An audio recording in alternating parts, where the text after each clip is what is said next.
Bien-aimés dans le Seigneur, Shalom. Nous sommes le jeudi 28 octobre 2021 et nous sommes dans la joie de nous retrouver pour une nouvelle méditation. Nous vous saluons au nom de notre Seigneur et Sauveur Jésus-Christ. Le texte que nous allons exploiter aujourd'hui se trouve dans le livre de Matthieu. L'évangile selon Matthieu, chapitre 10, versets 16 à 17. Nous allons lire dans la version Louis II. Voici ce que déclarent les Écritures.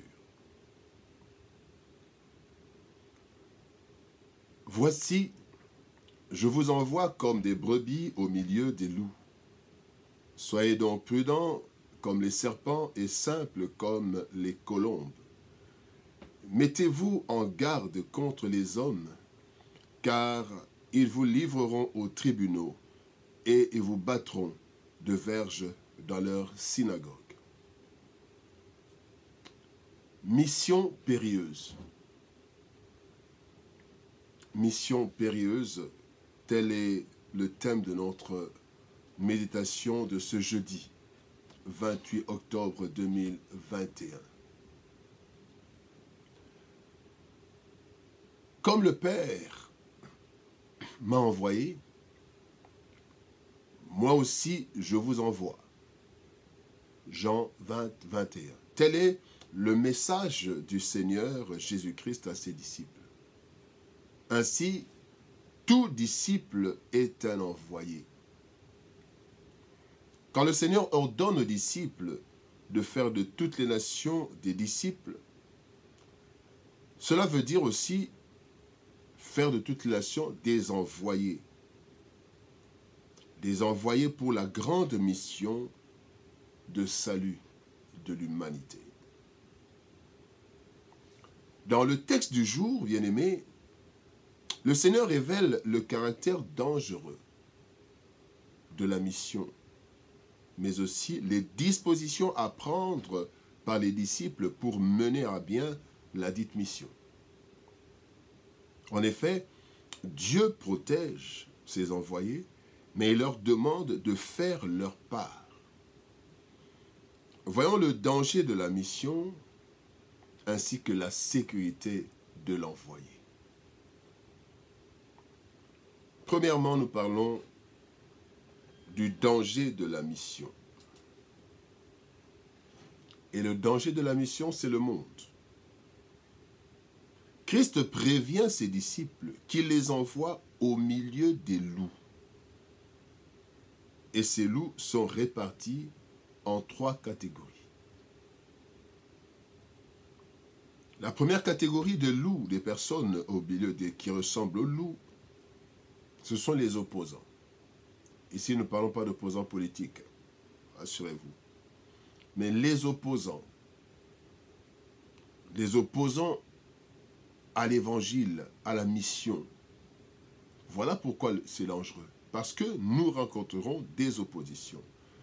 Et c'est le monde des ténèbres et ses adeptes qui sont spirituels et physiques. Dans 2 Corinthiens chapitre 10, versets 3 à 5, il est dit « Si nous marchons dans la chair, nous ne combattons pas selon la chair. Car les armes avec lesquelles nous combattons ne sont pas charnelles, mais elles sont puissantes par la vertu de Dieu pour renverser les forteresses.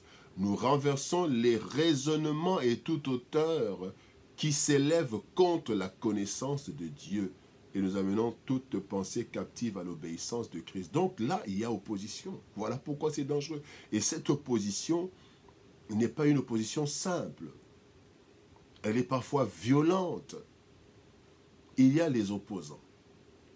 La deuxième catégorie de loups, ce sont les résistants, les illuminés.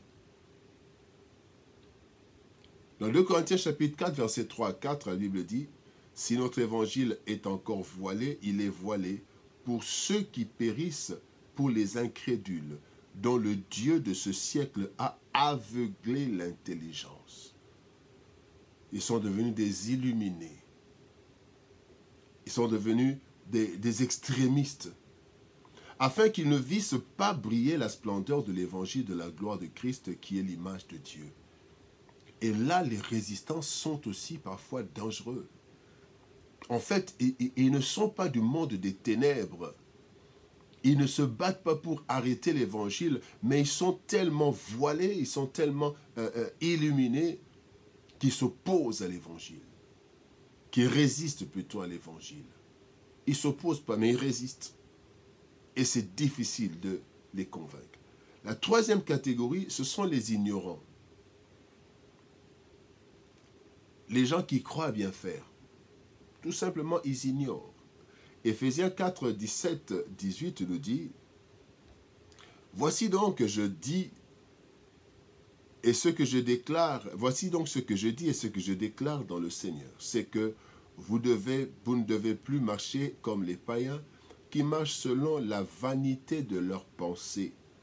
Ils ont l'intelligence obscurcie, ils sont étrangers à la vie de Dieu à cause de l'ignorance qui est en eux, à cause de l'endurcissement du cœur. » Et dans cette catégorie, il y a eu même des personnes comme Paul, qui était ignorant. Il parle du temps de l'ignorance, et c'est comme ça qu'il a persécuté l'Église dans le temps d'ignorance. Il croyait bien faire. Il y a des personnes qui croient bien faire, qui font ce qu'ils font, mais ils sont en fait ignorants. Ils ne savent pas. D'autres sont ignorants, ils sont dans la boisson, ils sont dans la débauche par ignorance.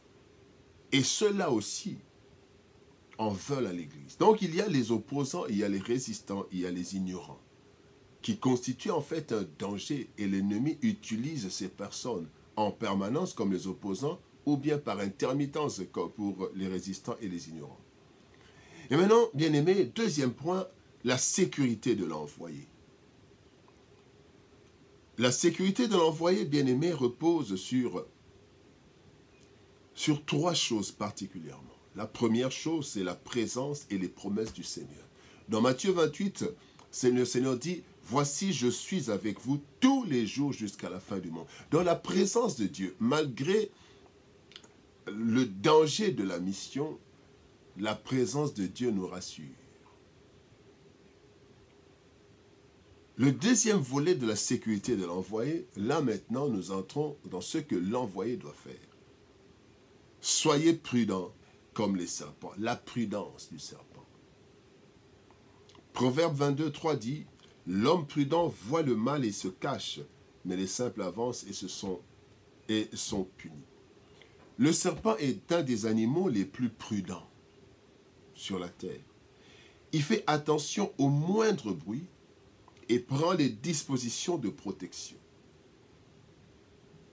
Et même, certains disent que quand le serpent jette son venin, c'est par sécurité, c'est par protection. Mais il prend les dispositions. Moindre bruit, le serpent change de camp.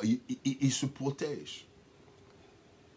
Eh bien, bien-aimés, malgré la protection assurée par le Seigneur, nous devons nous conduire avec prudence, car l'ennemi est rusé et il utilise plusieurs stratégies pour nous anéantir. Soyons prudents dans nos paroles, soyons prudents dans nos actes, soyons prudents parce que nous sommes dans une mission, et une mission dangereuse. Et non seulement le Seigneur dit « Soyez prudents comme les serpents », mais il ajoute « Soyez simples comme la colombe ». La simplicité de la colombe. Bien-aimés, par simplicité ici, ou innocence dans certains passages, le Seigneur parle d'une vie pure, sans encombrement inutile. Nous sommes en mission. La Bible dit dans 2 Timothée chapitre 2 verset 4, « Il n'est pas de soldat qui s'embarrasse des affaires de la vie s'il veut plaire à celui qui l'a enrôlé. » Nous devons privilégier l'essentiel et éviter de nous encombrer avec les choses de ce monde au risque de rater l'objectif. Bien-aimés, nous avons une mission périlleuse en tant que serviteurs et servants de Dieu, appelés à faire de toute la des disciples, et nous devons être prudents comme le serpent et simples comme la colombe. Que Dieu nous bénisse. Shalom, au revoir et à demain.